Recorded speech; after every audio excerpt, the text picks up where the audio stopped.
Intimidating your opponent is a skill every fighter must have. However, many others often choose to overshoot, and it never ends well for them. Some would even go as far as acting like they aren't in pain until brutally proven otherwise. And that is what we like to see.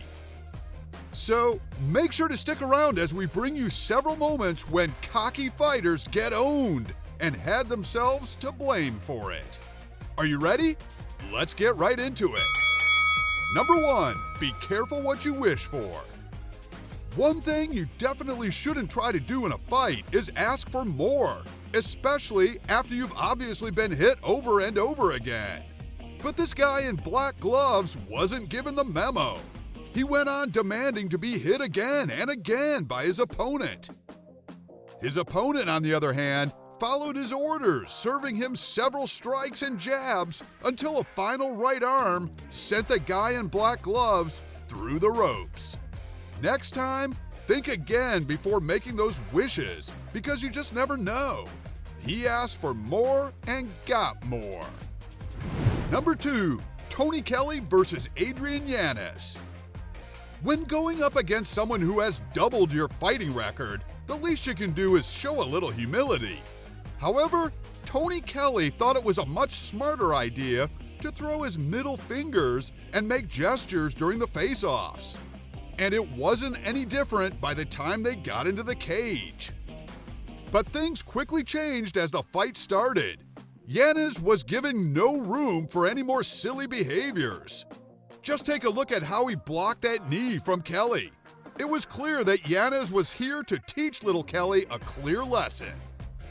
Yanz dominated the entire match, while Kelly, on the other hand, could barely land a single strike. Even with the defense Kelly put up and the leg kicks he launched at his opponent, Yanz wasn't backing down. At this point, Kelly already began losing his balance. But we have to give it to him because he still fought regardless. But that didn't do much for him as Yanz went in with a left hook that sent him straight to the canvas. Even while he was on the ground, Yanz kept going at him till the official stepped in and pushed Yanz to the side. And for the icing on the cake, Yanz did not forget to flash his middle finger in the air because why the hell not? Number 3, Not So Superman Punch. This man in green shorts probably thought he was the man of the match when he spread out himself on the ring post with what looked like a warrior pose. But all of that went crashing down in a matter of seconds as he ran toward his opponent with the Superman punch in mind. On getting to his opponent, his plans were intercepted as his opponent planted a right hook straight in his face. I can assure you that nothing prepared him for that disaster to the point where he almost took it out on the official. Just in case you didn't catch it the first time, let's take it a few more times in slow motion. Look at that power in that punch. That punch was definitely set to reset his face. Number 4, Humbling of Joseph Vargas. During the face-offs, Vargas wasn't in any way discreet about his cockiness. Standing in his opponent's way, pulling his championship belts off his shoulders, and talking shit to his opponent's face. He was in full power mode and was enjoying the moment. However, all of this changed once they both stepped into the ring. It was finally time for a show of strength, and Vargas was losing terribly.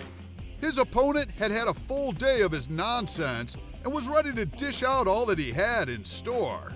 Several jabs knocked him cold to the ground multiple times. What is even more unfortunate is the fact that Vargas could barely land a hit, or even worse, put up a solid defense. He was open throughout and received all that had been prepared for him. Knocked out in every round. That is definitely not a case of things happen, like Vargas had to say during his interview. But what do we know? Number 5, Maurice Adors KO. Right from the weigh-ins, Adors had the craziest burst of energy. He had so much to say and so much arrogance welled up inside of him. He even went as far as pointing a fist at the head of his opponent and resisted every attempt to push it away. Even till he was called into the ring, the energy and overconfidence were over the roof.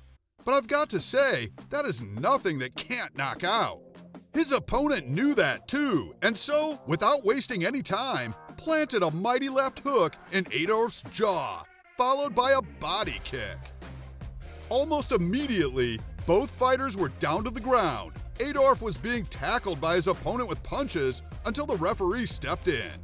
The joy and fulfillment of putting these cocky brats in their place are definitely unmatched. Number 6. Marvin Vettori versus Robert Whitaker. When asked what he thought made Whitaker dangerous, here was what Marvin Vettori had to say. Quote, "Nothing. You heard that correctly. Is that pride or just pure arrogance? Or even a mix of both?" Vettori even goes on to talk about his superiority and how he is more physically fit. And by the time of the face-offs, Vettori had the guts to ignore Whitaker's handshake, posing with a fist in Whitaker's face. He may be everything he says he is, but once these two got in the ring, Whitaker gave the young man a run for his money. He served the young man several head kicks till he finally went in and speared him to the ground, and even went as far as having Vettori on his knees while he slammed more punches in his face. Now that is schooling. Number 7. The Smasher. This Goldberg lookalike sure looks like he is here to cause a lot of damage and pain. His opponent, however, would beg to differ. But of course, that's for him to say and for us to see. Going in hot, the man in the blue gloves is making sure his opponent swallows every word he may have uttered. This is both in the moments leading up to the match and even words he loosely spoke. At some point, the fighter in red gloves did put up a fight, but for how long? Only to get served a right hand that had him clinging to the ropes for survival. Another right hand at the back of the head from the guy in the blue gloves had his opponent's neck go straight through the ropes, bringing the fight to an end immediately. Number 8. Knocked out cold. Whoever said taunting and smiling sheepishly at an opponent was a great idea has got to know how much damage it has caused those who listened. With his pretty weaves and red shorts, this man thought it was a bright idea to put down his defense and show off his beautiful smile. His opponent, on the other hand, was getting none of that and continued to launch punches in his direction. And finally, that perfect right hook from his opponent met with his jaw knocking him straight out. That was more than enough to get that smile off his face. Number 9. Humbled by a 19-year-old. Right from the face-offs, this boxer in blue shorts decided to show off a little by pushing his 19-year-old opponent in the chest. Not a great way to earn the kid's respect, if you ask me. And by the time they got in the ring, things got even more interesting. This 19-year-old disrespectfully showed him just how much age was nothing but a number. With just one left hook, the fighter in the cute blue shorts was blacked out on the ground. And this was done by the same kid he thought he scared off. Now that did more than just bruise his ego. Number 10. Get cocky at your own risk. Finally, at number 10, we have this young man in black. In the middle of a fight, he somehow was more concerned about giving a thumbs up to God knows who than actually focusing on his opponent. Well, we all know that for every slip-up, you pay the price. And this young man in black definitely paid, as out of nowhere, 2 instant strikes hit him solid in the chin. That one definitely stung, you can tell. With that, we have come to the end of this video. If you enjoyed the video, don't forget to smash that like button, subscribe to the channel, and ring the notification bell so you never miss an upload. Thank you very much for watching.